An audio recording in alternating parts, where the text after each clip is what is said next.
Coming up on Mountain News this morning, a special London City Council meeting that was canceled at the last minute is now set for today. And discussions continue regarding the free-roaming horses of Breathitt County as folks contemplate next steps. Dedicated to Eastern and Southern Kentucky, this is WYMT Mountain News this morning. Good morning, I'm Amelia Lee. It is 5:31 on this Friday, August 29th, and time for a check of our weather with Eric Dean. And Eric, it's a bit chilly this morning, but we've also got some money news too. That's right, we do. Hey, I do have a question to ask you. We talked about the Powerball earlier. Do you have your tickets? I don't have my ticket, and I don't know how to get one, so you'll have to explain that to me at some point today, Eric, because I don't know how to gamble. So what would you do if you by chance won the lottery? I would pay off my student loans. Same. The most boring answer ever. I would give everybody that works here at YMT a meal. There you go. Oh, there you go. Just don't forget about me on that. Good morning. Current time is now 5:31. Let's get you out the door, taking a look at current temperatures. We are in the 40s and 50s. We're at 54 in Booneville, 59 in Jackson, 54 in Hazard, 55 in Whitesburg, 48 in Clintwood, 54 in Wise. Substantially warmer now as compared to 24 hours ago. 9 degrees warmer in Irvin, 7 degrees warmer in Hazard, as well as Pine Mountain. Millsboro, a couple degrees warmer, 7 degrees warmer in London. Now our dew points, not bad. We're in the 40s and 50s. Now what that puts us on the comfort scale, pleasant, but still a little dry. We could use a little bit of rain, and right now we're not seeing anything on live pinpoint Doppler radar. As you get the kiddos ready for school, we'll see temperatures in the mid-50s with clear skies. By the time they're on their way home to start the weekend, we'll see temperatures in the upper 70s and low 80s. I have your complete first alert forecast coming up in a few minutes, but right now it is 5:32. We'll toss it to Amelia. 2 deputies serving a warrant in northern Kentucky were shot. That shooting happened around 10 last night in Walton. 2 Boone County deputies were serving a child support warrant. When they entered the home, a man started shooting at them before barricading himself inside. People in the area were forced to shelter in place. Both deputies are stable this morning, and they are expected to recover. The suspect has not been identified, but officials say he died after shooting himself. New developments after a shooting outside of a Western Kentucky high school football game. A 14-year-old is accused of firing shots outside of last Friday's game between Graves County and Mayfield. Originally, the teen was charged with assault. Now they're facing more charges for putting people in danger, having the gun, and bringing it on school property. An 18-year-old was hurt in the shooting and is in the hospital. The suspect is being held in a juvenile detention center. A major mess on North Highway 11 in Beattyville after a truck hauling animal parts had a bit of a mishap. The mayor says the driver must have dropped off the edge of the road and went over, corrected to straighten the truck up. Part of its load spilled out. Mariah Congedo has a look. Beattyville Mayor Scott Jackson tells me crews were really quick to get out here and clean it up. As you can see, there's nothing left behind. But Mayor Jackson says it is one of the more bizarre stories he's had to handle. This is a blurred out picture of the mess scattered across the highway right outside of Farmers State Bank and Dairy Queen. Mayor Scott Jackson says the state maintains this road. They, along with city crews, were on scene right away to avoid any negative impact to traffic. Though the truck never fell fully on its side, it tipped just enough that several hundred feet of roadway was covered in animal parts. Mayor Jackson says the health department and an environmentalist were called to the scene to ensure any sanitary issues were taken care of. He says they were able to track down the truck and find out where it was headed, though he wouldn't disclose that information. We've been through fires here, we've been through floods, but we've never been through nothing like this. And the shame of the whole thing was the truck driver didn't stop and lost other particles all down in the intersection of Highway 52 East and South 11. He says now it's up to the environmentalists to figure out where to take the animal parts to make sure that they're properly disposed. In Beattyville, Mariah Congedo, WKYT. In Laurel County, deputies with the sheriff's office say there was an incident that involved a couple of minors at South Laurel High School. According to a post on Facebook, Laurel County school officials learned about an out-of-state juvenile who had threatened a student attending South Laurel High School. Administrators say the person who made the alleged threat was detained out of state and say at no point was there an active threat on the high school's campus. A child is recovering after a side-by-side incident in Lawrence County. The Louisa Volunteer Fire Department says it happened in the Louisa Drive area of Louisa last night. Allison Varney went to see what was going on after family members told her about flashing lights in front of her home on Louisa. She found out an 11-year-old had been injured in a side-by-side incident Wednesday night. That's terrible. I mean, I hate that for them. They can be very, very dangerous. You know, riding any kind of thing, you know, you take a risk.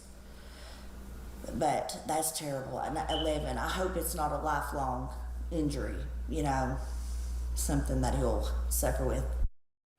Louisa Fire Chief Eddie Preston says the 11-year-old flipped the side-by-side and had to be flown to the hospital. The fire department says the minor was taken to a juvenile trauma center and is expected to make a full recovery.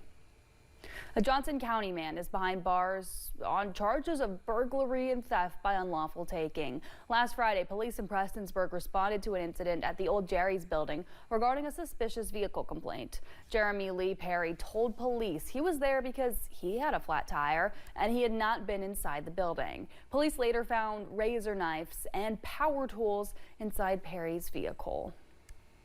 A special London City Council meeting that was canceled at the last minute is now set to be held today. Its purpose is to amend the charges against Mayor Randall Weddle. The agenda also includes the resignation of Council member Charles Stacey Bench, the only member who voted against impeaching Weddle. Today's meeting is set for noon at the London Community Center. There is a public hearing scheduled for September 5th, and it'll be at the Laurel County Judicial Center.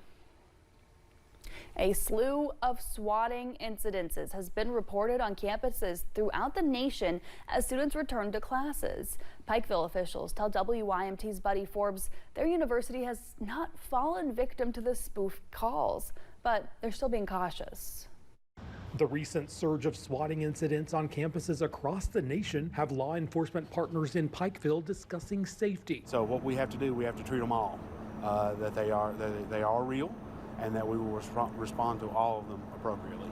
Though the University of Pikeville has not received false reports this week, the incidents are hitting closer to home, with the University of Kentucky receiving fake active shooter reports on its campus Tuesday. But officers with the Pikeville Police Department say they are aware of the issue and are always prepared to respond appropriately. So what we're doing in the background is the training and the planning and getting all of those things prepared for any situation that may come up. So just know that you may not see us, but we are here. In December, the police department and fire department worked with the university's public safety officers to train for active shooter scenarios on campus. And we were able to utilize the building on campus. So that puts us in the mind frame already of identifying possible situations in the future that could potentially happen. If a call comes through that is spreading false reports, Public Information Officer Tyson Lockridge says they will cross that bridge when they get to it, while taking all of the necessary steps to treat every report as a true threat. And we will find out who it is. It may take us a little bit of time because there's a lot of software out there that can do a lot of things.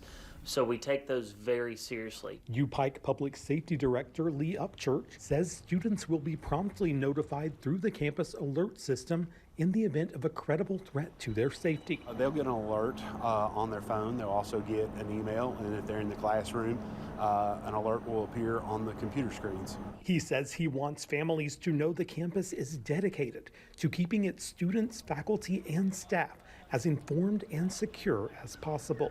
Put myself in their shoes every single day, and I would do what they do, what they would want to do for their son or their daughter. Saying the Hill is surrounded by safety. In Pike County, Buddy Forbes, WYMT Mountain News. Upchurch says he hopes parents can find solace in the preparations they've made for their incidences, saying the campus was rated the safest in Kentucky last fall. Well, folks turned out for a meeting about the free-roaming horses of Breathitt County Tuesday night. WYMT spoke with people on both sides of the conversation. Those who want the horses off the land say they'll have a better life being taken care of by owners. Those who want the horses to stay on the land say they belong in Breathitt County and are a special addition to the state, bringing folks from all over to the area. It breaks my heart when I see one, and on foggy mornings, I've almost hit them myself. They'd be in the ditch and step up.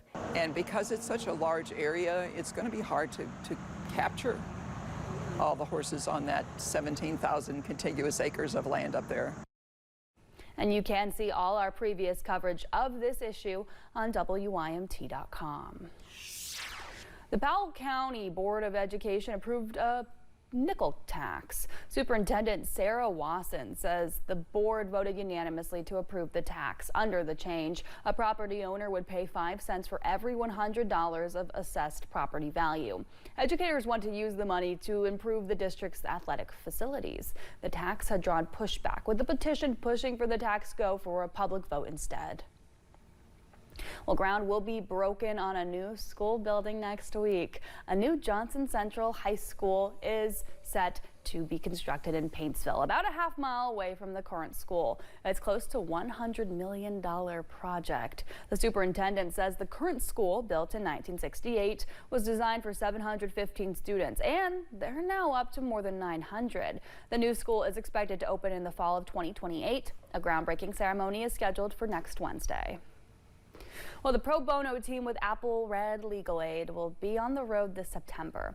The clinics are available in person and through Zoom. Those offer help to individuals who are representing themselves in family law matters like uncontested divorce or custody cases. Shonell Burton says they try to provide assistance to those who may not have much free time. People who work won't have to take off from work to get help with a divorce. They can just come in on a Saturday. And we're going to have a group of students from the University of Kentucky College of Law there to assist. The students and Apple Red team members will help with forms, assist with draft and filing paperwork, and provide tools to help in court. The next in-person clinic with both will be on September 18th from 9 to 3 at the Breathitt County Public Library. And the next Zoom clinic will be on September 16th from 1 to 3. It's 5:42.